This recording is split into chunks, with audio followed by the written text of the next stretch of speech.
Avec le retour de l'été, vous rêvez sûrement de ça. Mais vous risquez peut-être de devoir affronter ça. C'est en tout cas ce que craignent les experts de l'Organisation météorologique mondiale qui s'inquiètent de voir le retour d'El Niño et de ses conséquences catastrophiques. There's a 66% chance that we would exceed 1.5 degrees during the coming 5 years. It's practically sure that we will see the warmest year on record during the coming 5 years. Le satellite Sentinel-6, lancé en 2020 pour observer les océans, a en effet détecté ces derniers mois les signes précurseurs du retour de l'enfant terrible du climat. Alors, faut-il avoir peur d'El Niño ? D'abord, de quoi s'agit-il ? Généralement, les vents soufflent à travers l'océan Pacifique de l'est vers l'ouest. Ces vents, ce sont les alizés. Ils maintiennent les eaux chaudes près de l'Asie et de l'Australie, tandis que les eaux plus froides remontent à la surface près de l'Amérique du Sud. Mais tous les 2 à 7 ans environ apparaît ce phénomène climatique qu'on appelle El Niño. Ces vents deviennent plus faibles et parfois même ils s'inversent complètement. Cela fait que les eaux chaudes se déplacent vers l'est de l'océan Pacifique et s'accumulent près de l'Amérique du Sud. Et ce changement de température de l'océan augmente les catastrophes climatiques un peu partout sur la planète pendant toute la durée d'El Niño. En fait, cette eau chaude se déplaçant vers le centre, voire l'est du Pacifique, il va moins pleuvoir au-dessus de l'Indonésie, du nord de l'Australie et des Philippines, donc des sécheresses dans ces régions-là, voire jusque même, par exemple, en Indonésie, des récoltes de riz qui peuvent être divisées jusque par 2. Par contre, dans l'est du Pacifique, on va au contraire avoir plus de précipitations le long des côtes du Pérou-Chili. Il va y avoir quelques événements intenses de précipitations. Mais ce qui inquiète particulièrement les scientifiques de l'ONU, c'est le contexte dans lequel réapparaît El Niño.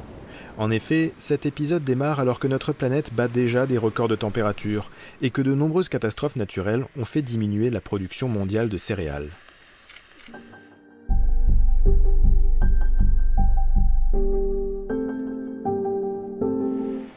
La production de blé est au plus bas depuis 14 ans et les stocks de riz atteignent leur niveau le plus faible depuis 5 ans.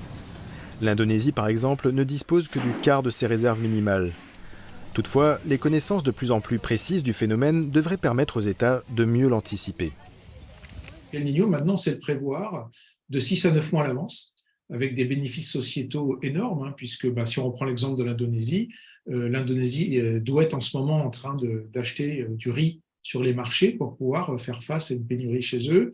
Les Péruviens et les Chiliens ne vont sans doute pas affréter leur flotte de pêche, puisqu'il n'y aura pas de poissons. Les organisations humanitaires vont se préparer pour des inondations en Afrique de l'Est, par exemple. Mais Éric Ghigliardi invite à la prudence. Si on observe bien les signes précurseurs d'El Niño, tous les paramètres ne sont pas encore réunis. Aujourd'hui encore, il faut rester prudent puisque l'atmosphère n'a pas encore réagi. On a des signaux dans l'océan, mais il faut que l'atmosphère, donc ces fameuses alizés, réagissent et ça, on le saura dans le mois qui vient. Ce qui inquiète davantage le scientifique, c'est l'impact du réchauffement climatique qui affaiblit nos écosystèmes et rend leurs équilibres plus fragiles face à El Niño. Quand il y a un événement El Niño, la température se réchauffe de plusieurs degrés, le corail blanchit. C'est-à-dire que la partie vivante du corail s'en va. Et quand l'événement se termine, la partie vivante revient, et puisqu'il se passe quelques années entre 2 événements El Niño. Avec un climat qui se réchauffe, ce temps de récupération est plus court. Et donc, cette fois-ci, le corail peut mourir. Et la biodiversité n'est pas la seule à être fragilisée par le réchauffement de la planète. Les populations humaines le sont aussi.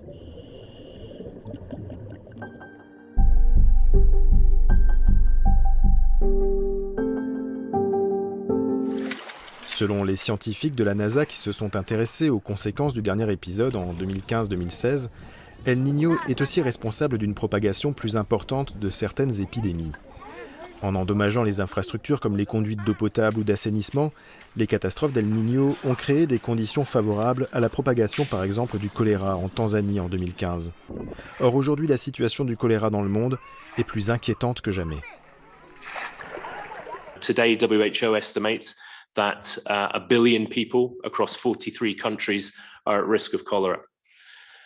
The drivers for this situation are well known to us: poverty, conflict, and now climate change, and the resulting displacement of these factors. Les chercheurs ont également pu observer des liens avec d'autres épidémies, comme la dengue. Ce virus est transmis par les moustiques. Or, le réchauffement accélère le cycle de reproduction du moustique et augmente donc les risques de transmission du virus. Dans un monde qui sort à peine de la pandémie de Covid-19, le retour d'El Niño inquiète, car il préfigure un changement climatique désormais certain. Et il met le doigt sur notre incapacité à prendre à bras le corps le défi que représentent ces transformations nécessaires. Il faut savoir se préparer, anticiper, limiter nos impacts, puisqu'on a cette chance de pouvoir, grâce à notre connaissance, à notre science, de pouvoir se projeter dans l'avenir, imaginer des scénarios. Et ensuite, c'est à nous tous de réfléchir à quel monde on veut, quel niveau de risque on est prêt à prendre, de l'anticiper et de discuter collectivement sur ce qui est important.